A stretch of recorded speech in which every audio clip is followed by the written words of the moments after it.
Cuando era pequeño, odiaba las historias de fogata. Mis padres me obligaban a ir a campamentos de verano donde la gente que no soportaba a sus hijos los abandonaba. ¿Por qué molestarse en tener hijos si no podía soportar estar cerca de ellos durante el verano? Mis padres me decían que era para enriquecerme, lo que sea que eso significara. Hacer amigos, conocer gente, pasarlo bien. Pues bien, no hay nada bueno en verse obligado a ahogarse con humo de leña mientras te succionan los mosquitos. Todo mientras un imbécil llamado consejero Todd contaba una historia de fogata de pacotilla. Peor fue cuando el cool concejal Chadley le acompañó con su guitarra. En fin, como dije, odiaba estas historias mientras crecía. Siempre tuve sueños muy vívidos, con una imaginación hiperactiva. Aquellas historias que desdibujaban los límites entre la realidad y la ficción hacían que ambas se volvieran locas. Mi mente quedaba atrapada en una espiral de escenarios de ¿qué pasaría si? Siempre observando las sombras en las paredes de la cabaña cuando la luz de la luna hacía que las ramas se estiraran como dedos. Sentir el aliento en la oreja cuando solo era el aire acondicionado. El gemido de la madera de la cama de mi compañero de litera era un horrible asesino arrastrando su hoz por el suelo. Creo que la peor historia que Todd me contó fue la de la mujer venado. No se parece nada a los cuentos de los nativos americanos sobre mujeres que cambian de forma y atraen a los hombres para hacer que mueran pisoteados por sus pezuñas, ni a las historias de transformación. No, la mujer venado de Todd era algo mucho más horrible. Era algo así como que esta mujer conducía por una carretera cercana al campamento y chocó contra un venado. Tras el impacto, atravesó el parabrisas y chocó con la cabeza del venado, incrustándose en el cráneo y la cornamenta quedando en su cara. Cuando llegaron la policía y la ambulancia, encontraron el cuerpo destrozado del venado, el coche aplastado y unas huellas ensangrentadas que se adentraban en el bosque. Nunca encontraron a la mujer. La leyenda dice que sigue rondando el bosque alrededor del campamento hasta el día de hoy. Todd dijo a sus masas aterrorizadas. Las sombras que se proyectaban sobre su rostro le daban un aspecto demoníaco. Después de aguantar 3 semanas, las dramatizaciones de Todd ya había superado el espeluznante truco de la luz, del fuego.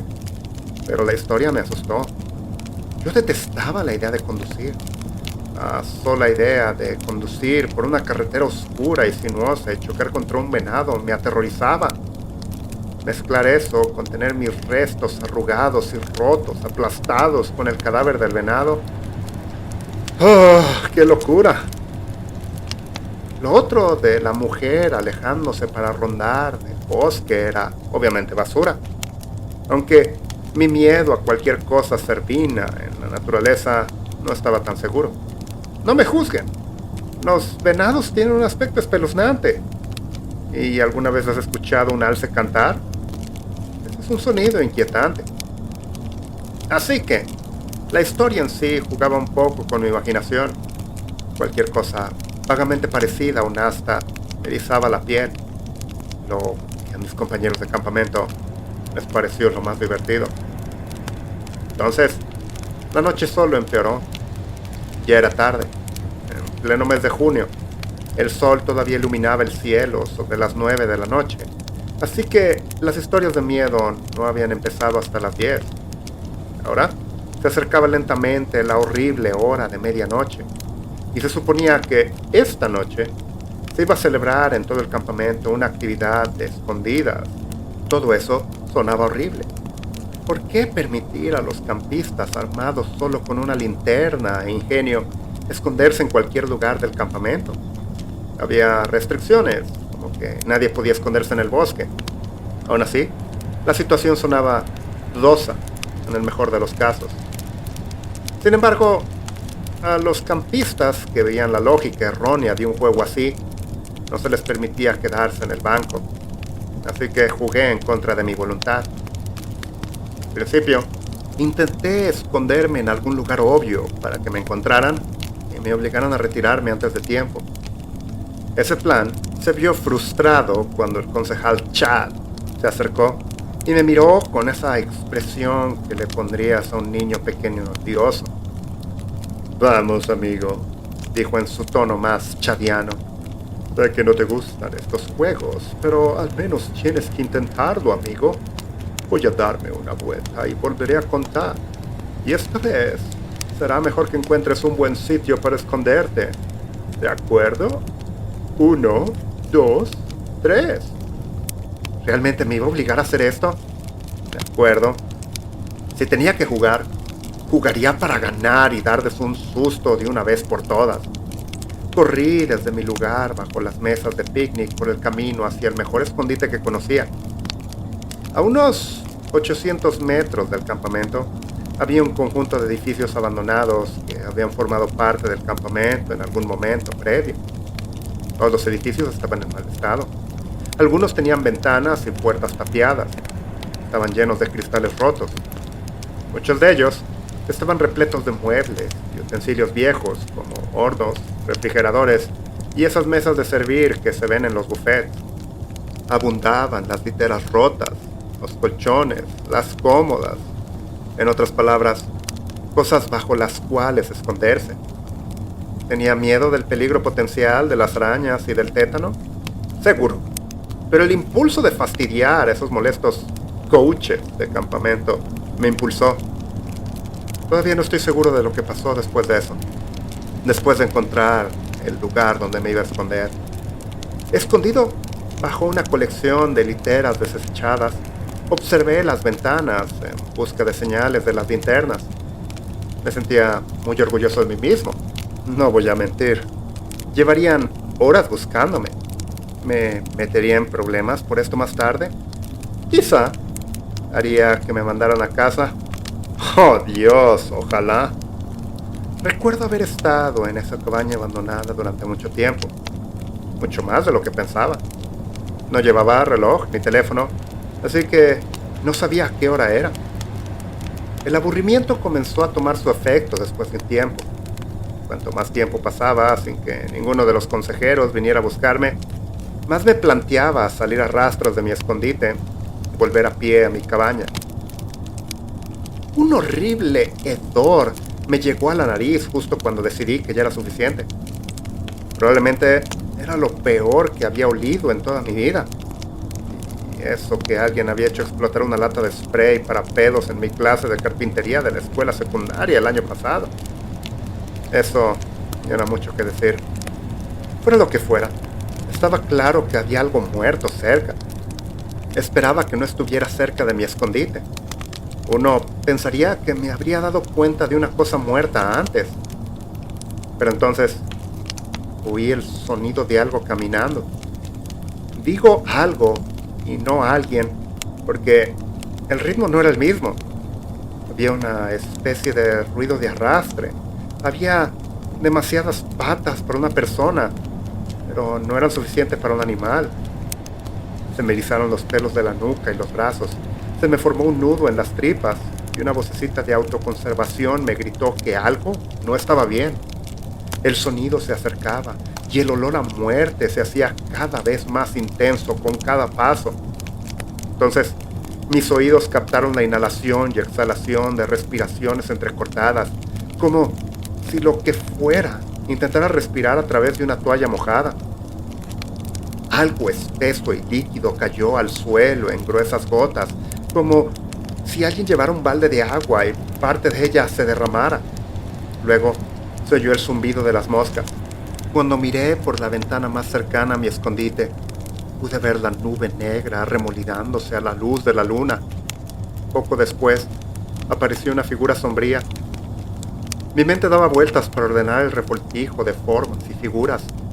Parecía humanoide por la forma en que se movía, pero vi una enorme cornamenta parecida a la de un venado y un esbelto rostro de animal sentado sobre un cuello largo y roto. La bilis se me subió a la garganta mientras mis ojos distinguían tiras de carne colgando a través de las ventanas cubiertas de suciedad. Cuando la cosa se acercó a la puerta de la cabaña, me obligué a quedarme quieto. Me obligué a respirar en silencio. Obligué a mi vejiga a no miarse de terror. La criatura empujó la puerta. Su espantoso y sordo crujido llenó el aire quieto como el último gemido agonizante de un animal herido. Se tambaleó por el suelo, arrastrado por dos patas humanoides rotas y una pata de venado detrás. El hedor de antes me llegó a la nariz con una fuerza que a mi estómago casi se le revuelve. La sangre y la bilis goteaban desde la mandíbula dislocada hasta el suelo. Las sombras envolvían el rostro de la criatura. Sabía que me estaba buscando. Esto no podía ser real. Los monstruos y las cosas que buscaban niños pequeños en el bosque no existían en la vida real. Esto tenía que ser algún tipo de broma enfermiza que Todd y los otros estaban jugando. Alguien, uno de ellos, me había visto ir a la zona del campamento abandonado. Se disfrazaron y se cubrieron con cualquier aerosol maloliente para asustarme. Sabían lo hiperactiva que era mi imaginación y estaban jugando conmigo. La cosa se acercó. Si era una broma, no tenía gracia. Quería gritarle a quien quiera que fuera que parara, que volviera al campamento y les dijera a los demás que me habían encontrado. Sin embargo, algo en el fondo de mi mente me oprimió la garganta. Un sentido primordial que gritaba que esa cosa no era una persona. La criatura se detuvo frente a mi escondite. El hedor a putrefacción me revolvió el estómago. La poca luz que entraba por las mugrientas ventanas iluminaban unas patas pálidas y deformes de color azul púrpura. Los huesos crujieron cuando se dobló por la mitad para mirar dentro de mi guarida. De su mandíbula de venado rota y de una de sus cuencas oculares vacías goteaban sangre y bilis de gusano. Un aliento caliente y pútrido me golpeó la cara y sentí cómo se me llenaba la boca de saliva mientras las náuseas se tambaleaban al borde de la liberación. Nos quedamos mirándonos el uno al otro durante un largo rato. El silencio se prolongaba y pesaba y era frío como la mano de la muerte. Sin saber qué más hacer, apunté con un dedo tembloroso hacia la puerta. Con una voz llena de lágrimas y de terror dije: «El hospital. El hospital está por ahí». La mujer venado continuó con su mirada silenciosa durante unos minutos más. Pensé que mi corazón acelerado me mataría antes de que ella se decidiera a hacerlo, mientras me miraba fijamente su único y opaco ojo negro. Entonces, como un juguete de goma, su cuerpo se desplomó por la mitad, antes de volver a rodar. Cada una de sus vértebras estalló y crujió mientras se incorporaba. Finalmente, se dio la vuelta y salió del edificio caminando lentamente en la dirección que yo le había indicado. Estoy seguro de que me desmayé después de que desapareciera. O tal vez entré en una especie de estado de pánico. No lo recuerdo bien. Sé que en algún momento volví al campamento y que todo el mundo me buscaba con frenesí. Incluso habían llamado a la policía y a los médicos. Todos estaban listos para darme una buena charla hasta que uno de los paramédicos se dio cuenta de la conmoción que había en mi cara. En cierto modo, se cumplió mi deseo, porque me llevaron al hospital y después me recogieron mis padres para volver a casa. Y antes de que lo preguntes, no, nadie me creyó. ¿Por qué iban a hacerlo? La historia sonaba imposible. Quiero creer que era imposible porque las cosas así no son reales. Solo existen en historias contadas alrededor de fogatas tontas para imaginaciones susceptibles como la mía. Así que, ahora que has escuchado mi historia, ¿quién quiere jugar a las escondidas?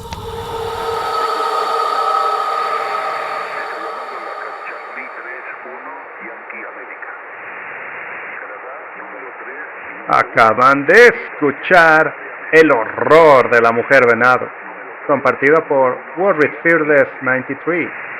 Nada como una buena historia que no puede ser comprobada y un narrador que podría estar tomándonos el pelo para entretenerse en la luz de una fogata. Espero que la mujer haya llegado al hospital y obtenido la atención que se merecía, aunque solamente los venados machos tienen astas, lo cual me lleva a pensar que, ¿saben qué? Mejor olvídenlo. No olviden dar like si les gustó este relato y suscríbanse y habiliten notificaciones para no perderse de ninguna de nuestras historias. Por favor, comenten qué les pareció. Aquí termina esta transmisión de terror. Desde la estación les deseamos unas muy buenas noches.